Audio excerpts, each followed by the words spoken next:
సువార్త 23వ అధ్యాయము 34వ వచనము మరి కుమార్తె కాజల్ చదువుతారు. ప్రార్థన మరి తల్లి రమరావతి గారు ప్రార్థనలు నడిపిస్తారు. వివరణ మరి సహోదరి రాణి మల్లి గారు వచ్చి మరి స్టేజ్ మీదకి వచ్చి వారు వివరిస్తారు. అయితే మొదటిగా వాక్యపట్నం చదువుకుందాం.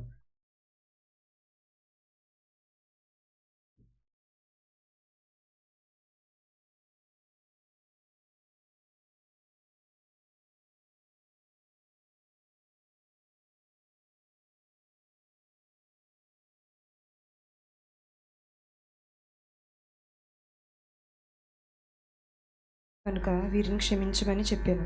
వారు ఆయన వస్త్రం పంచుకొనుటకై చీట్లు వేసిరి. ఆమేన్. మంచిదమ్మా, చక్కగా మరి లేఖన భాగాన్ని చదివిన సహోదరికి వందనాలు. ఈ యొక్క సమయంలో ప్రార్థన అమరావతి గారు ప్రార్థన నడిపిస్తారు.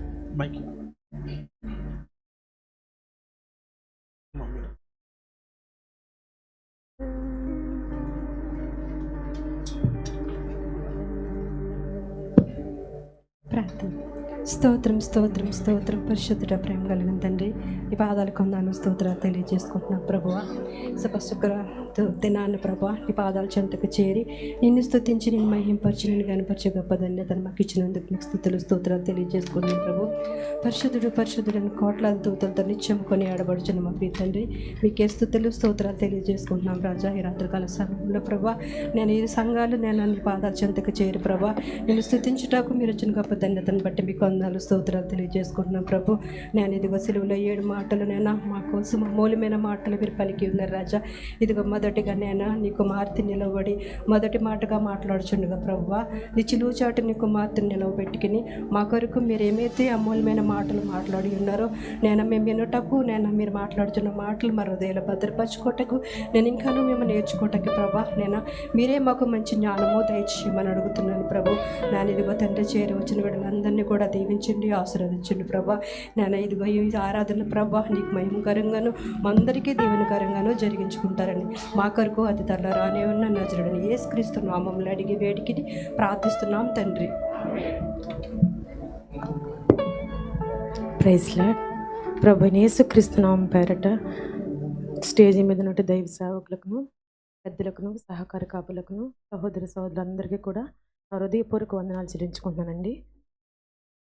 యేసు ప్రభు సిలువలో పలికిన 7 మాటలు కూడా చాలా విలువైనవి. అందులో మొట్టమొదటి మాటగా లూకాసు వార్త 23:34 ఈ విధంగా ఉంది. యేసు, తండ్రి వీరేమి చేయుచున్నారో వీరు ఎరుగగనక వీరిని క్షమించమని చెప్పాను. వారు ఆయన వస్త్రములు పంచుకొనుటకే చీట్లు వేసిరి. ప్రభువైన యేసుక్రీస్తు వారు సిలువలో ఆయన ఎవరిని క్షమిస్తున్నారండి? మొట్టమొదటికి ఇక్కడ ఆయన విజ్ఞాపన చేయుచున్నారు. ఎవరి కొరకు విజ్ఞాపన చేయుచున్నారంటే అక్కడ ఆయన్ని హింసించే వారి కొరకు, ఆయన్ని బాధ పెట్టిన వారి కొరకు, ఆయనని ఎన్నో విధాలుగా చిత్రహింసలు చేస్తున్న వారిని ఆయన క్షమించమని తండ్రికి విజ్ఞాపన చేయుచున్నారు. క్షమించడం చాలా కష్టం. కానీ మన ప్రభువైన యేసుక్రీస్తు వారు తెలుగులో చెప్తున్నారు, ఆయన హింసించిన వారి కొరకు ప్రార్థన చేస్తున్నారండి. అది సాధ్యమా అండి? హింసించే వారి కొరకు ఎవరిని శత్రువుల్ని క్షమించడం అంటే చాలా కష్టంగా ఉంటుంది. కానీ మన ప్రభువైన యేసుక్రీస్తు వారు చెప్తున్నారు, ఆయన హింసించే వారు ఏ విధంగా హింసిస్తున్నారండి ఆయన్ని? ఆయన గుద్దుతూ, ఆయన కొరడాలతో కొడుతూ, ఆయన ముఖం మీద ఉమ్ము వేస్తూ, ఆయన భయంకరంగా చిత్రహింసలు చేస్తున్న వారిని దేవుడు ఆ సిలువలో ఎంతో వేదనతో ఆయన తండ్రికి మొర్ర పెట్టుకున్నాడు. తండ్రి వీరేమి చేయుచున్నారో వేరుగా కనుక వీరిని క్షమించమంటున్నారండి. క్షమించమంటున్నారు. అందుకు ఆయన సిలువలో ఆ సిలువను ఆయన గెలవటం చాలా ఈజీ. ఆయన సిలువలో నుంచి దిగిరాలేరండి, దిగిరాగలరు. కానీ అది లేఖనముల ప్రకారము నెరవేర్చబడి ఉన్నది కనుక అది మీరు చూస్తే కనుక కీర్తనలు 22వ అధ్యాయము 18వ వచనంలో ఉంటుంది.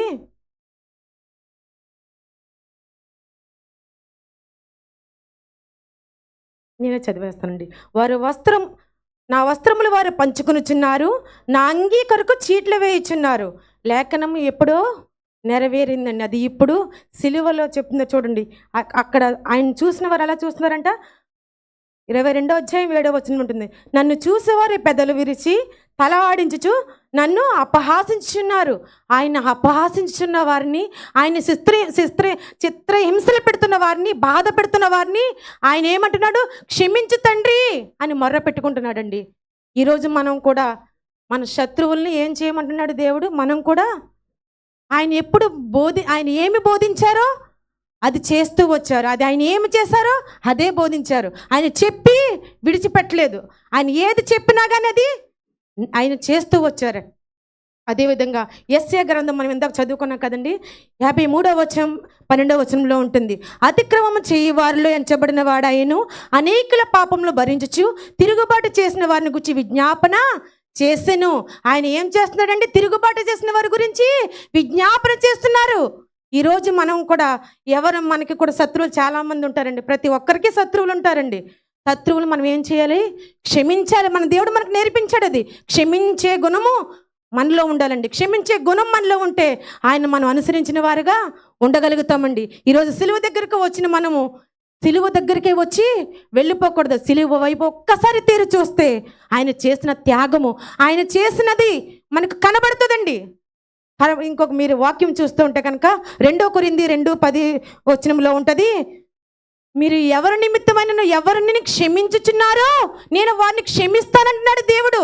మనం క్షమిస్తే మనల్ని హింసించేవారు ఎవరున్నారో వాళ్ళు ఎటువంటి వారైనా, ఎంతటి వారైనా సరే వారి కొరకు మనం ఒక్కటే చేయాలి, విజ్ఞాపన, ప్రార్థన చేస్తే వారి నిమిత్తము వారిని ఎవరు క్షమిస్తానన్నాడు? మన దేవుడు వారిని క్షమిస్తానంటున్నారండి. కాబట్టి మన శత్రువుల్ని మనం క్షమిద్దాం. మత్తయి సువార్త 6వ అధ్యాయం 14వ వచనంలో ఉంటుంది. మనుషుల అపరాధమును మీరు క్షమించిన ఎడల మీ అపరాధమును మీ యొక్క తండ్రి మీ అపరాధములను క్షమిస్తాడు. ఆయన మన ఎవరినైతే మనుషుల యొక్క అపరాధములను, మనల్ని హింసించేవారిని, మనల్ని బాధ పెట్టేవారిని ఆయా విధాలుగా బాధ పెడతారండి. వారి గురించి మనం తండ్రి దగ్గర వేడుకుంటే ఆయన మనకి సహాయం చేస్తారండి. వారి నుంచి మనల్ని విడిపిస్తాడండి.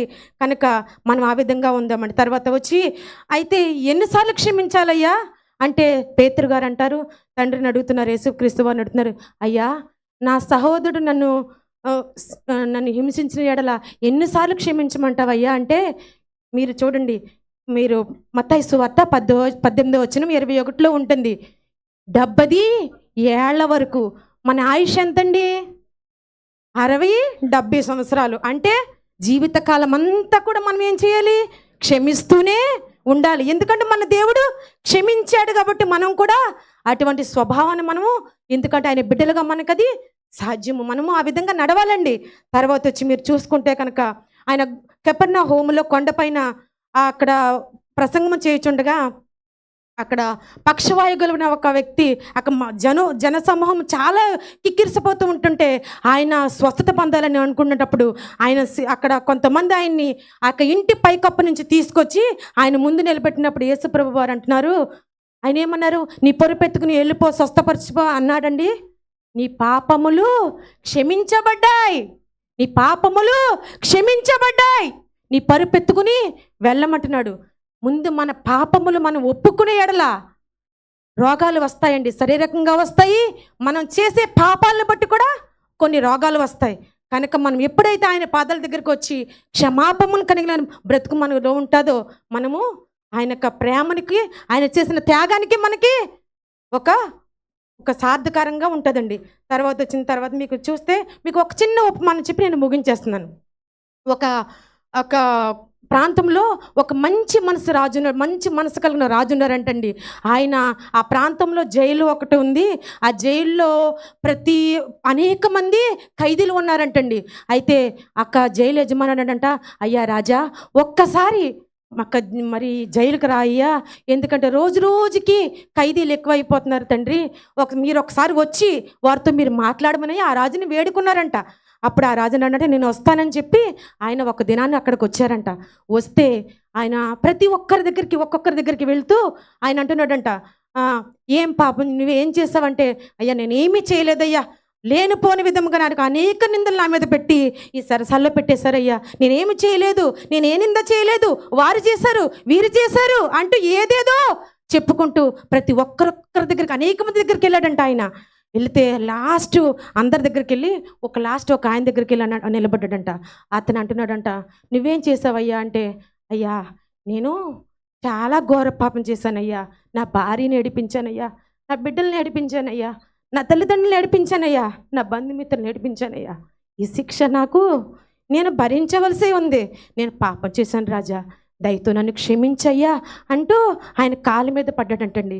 అప్పుడు అన్నాడంట రాజు జైలు యజమాని పిలిచి, అయ్యా ఇంతమంది మంచివారి మధ్య ఇక పాపం చేసేవాడిని ఎందుకు ఉంచావయ్యా, ఈ మంచివారి మధ్య ఈ పాపం చేసేవాడిని ఉంచొద్దు, ఆయన్ని విడిపించనడంట. మనం ఏమనుకుంటున్నాం, ఎప్పుడైనా సరే మనం దేవుని సన్నిధికి వచ్చినప్పుడు మన పాపాలు కప్పుకుంటే ప్రయోజనం ఏమీ కూడా లేదు, ఒప్పుకుంటే దానికి కనికరము ఉంటుంది. అప్పుడు ఆ రాజు ఆయన్ని విడిపించారంట. రివర్స్ అయిపోయింది. అవునా? మన దేవుడు కూడా ఇప్పుడు మన సిలువ దగ్గరికి వచ్చాము కాబట్టి ఎవరు, నేను అయినా మీరైనా ఎవరైనా సరే ఏ పాపంలో ఉన్నామో ఆ పాపం ఒక్కసారి సిలువ దగ్గరికి వచ్చా కాబట్టి కళ్ళు తెరిచి ఆత్మీయ నేత్రాలు తెరిచి ఆయన వైపు చూస్తూ, తండ్రి నేను పాపిని ప్రభువా, నన్ను క్షమించు ప్రభువా, నా కొరకే ఈ త్యాగం చేసావు ప్రభువా అని నువ్వు ఎప్పుడైతే ఆయన పాదాల చెంతకు వస్తావో ఆ యొక్క సిలువకి అర్థం ఉంటుంది. ఇంకా ఎన్నాళ్ళు గతించిన 2025 సంవత్సరాలు అయిపోయిందండి.